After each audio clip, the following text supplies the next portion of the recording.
Okay, gang. Today I have a another avocado video for you. These are Zutano avocados, and I think these are going to be fairly uncommon anywhere outside of California. Um, as you can see, these are very green. These are a Mexican variety of avocados. And as usual, I'm going to go into some background about them. If you could care less, you could go ahead and skip to the part where I'm cutting it open. Um, but without further ado, I'll get into it. So the Zutano avocado, first of all, they have less fat and are higher water content than other avocados, which gives them a very mild taste. If you saw my Dominican avocado video, those ones were also a more green and they were not a high fat content. I felt like I could just pound that avocado like it was nothing, and then I was still hungry. There was not a lot to it, not a lot of substance. They are not as rich and nutty as some other varieties, such as Hass.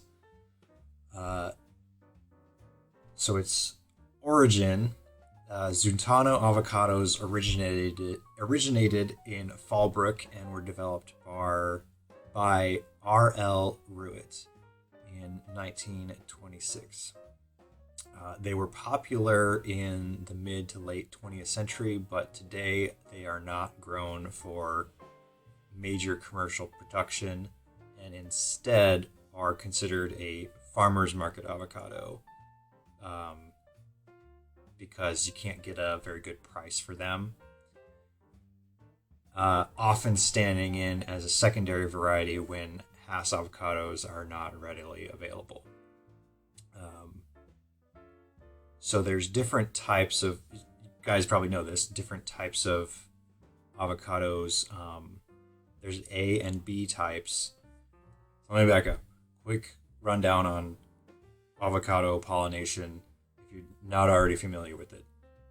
Generally speaking, there's A and B type avocados, and oftentimes groves will have both types so that they have better pollination of their trees.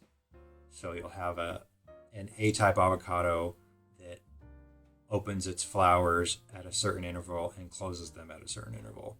And you have the B type that does the same.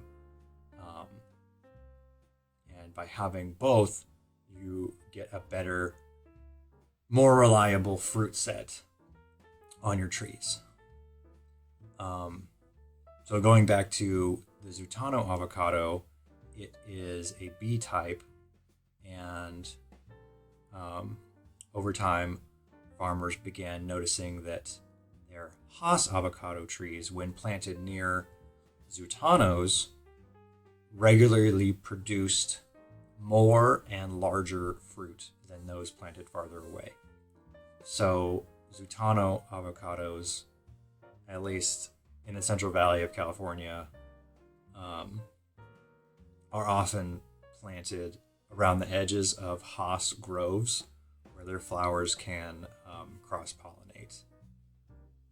However, going back to the flavor profiles of Hass, and I'm kind of jumping ahead here, but so most people have grown accustomed to avocados being darker when they're ripened, but these ones are green when they're ripe. And that combined with the milder flavor has made them harder to market. And so they don't get as good a price at grocery stores or at farmers markets.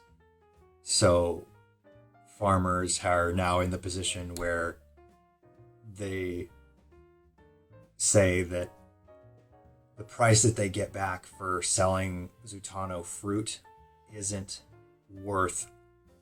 sometimes not worth the water needed to water the trees. So they kind of have to weigh, are we using these Zutano trees as simply a pollination partner to improve the yield on our Haas trees? Or are we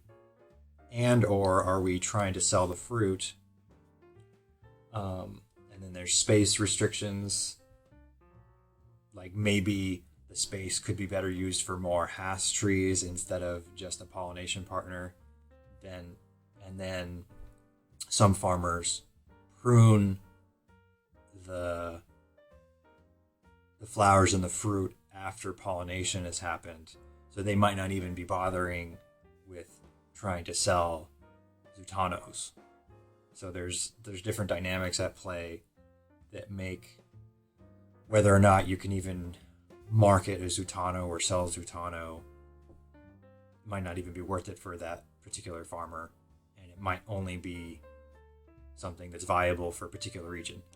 Anyway, got into the weeds on that one. But let me get back to the part I was talking about. Yeah, so the Zutano avocado tree produces heavily and is more tolerant to cold weather than some other cultivars.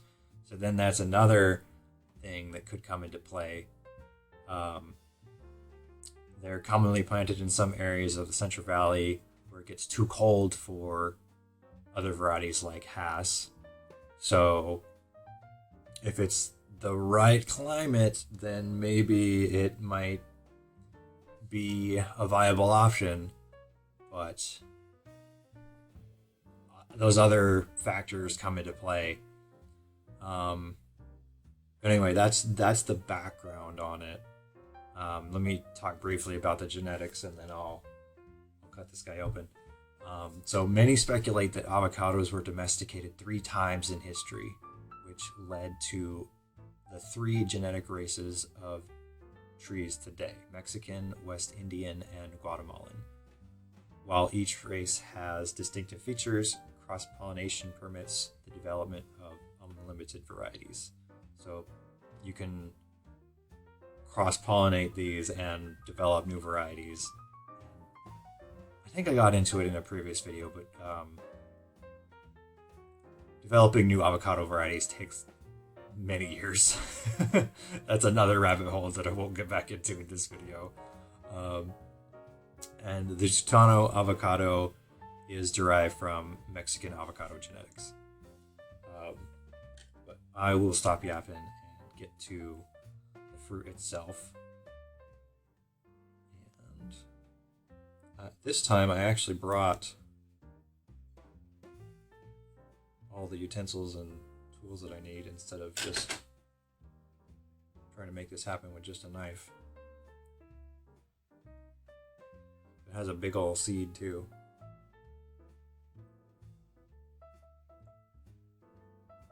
I'm not getting much scent from it. I know it's sacrilegious for some to put salt on avocados, but it's also normal for a lot of people. Don't come after me. I like salt on my avocados. Salt on my desk. I brought a spoon this time. All right, let's see.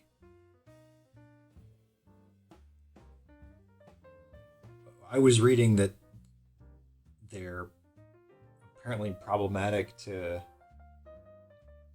cut, but I didn't have any issues just now. The skin's pretty thin. Maybe because it's ripe.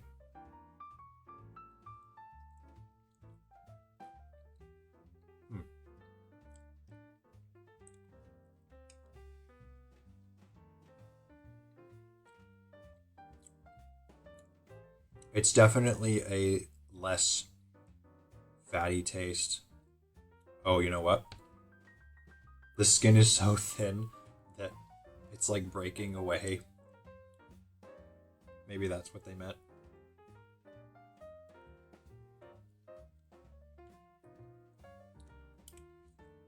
So it's good. It's not quite as It's not as fatty as a Hass, but it's not as insubstantial in flavor like the Dominican avocado was. Like this one, it's given me some substance, but it's definitely very, very light. It's good. I could still make some guac with this. That's very good.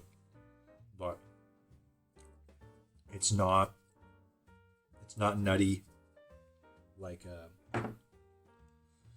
a Hass or maybe a Reed would be. You can definitely tell a difference.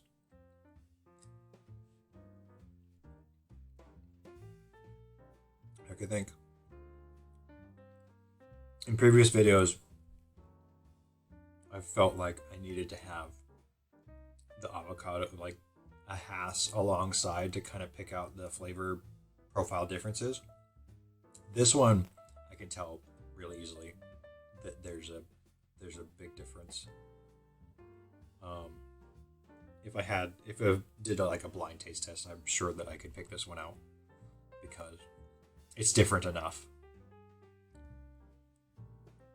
I am not sure that I would seek this out.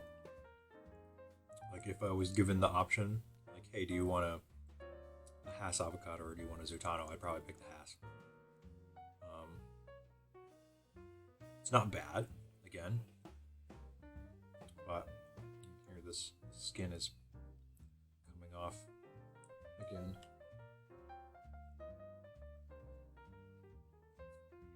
Not bad, but it wouldn't be my first choice. When I first, so I have a number of trees in my garden, and when I first started getting the trees and learning about them, avocados were one of the first ones I got because I really like avocados.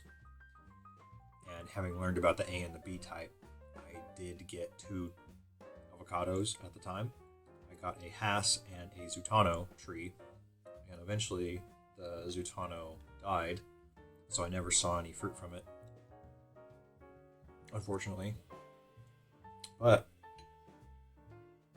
yeah, this skin is annoying. It's like paper thin. Now I'm seeing what they were talking about. But yeah, I never got to see any fruit from it, so this is interesting that I'm getting to try it, finally.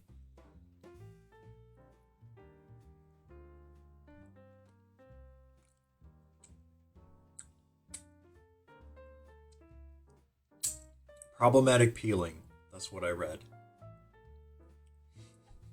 It's a good way to put it. Let me show you what's going on here. This, it just peels away like this. It's so thin. So you gotta watch out and make sure you don't get skin in your guac if you make some out of this. Anyway, it's good. I'm glad I got to try it. I got this at I've talked about this before, but I work at a grocery store, and I got this there because it just happens to be the right season, and I'm sure our produce got a deal on it. So it's neat that I finally got to try it.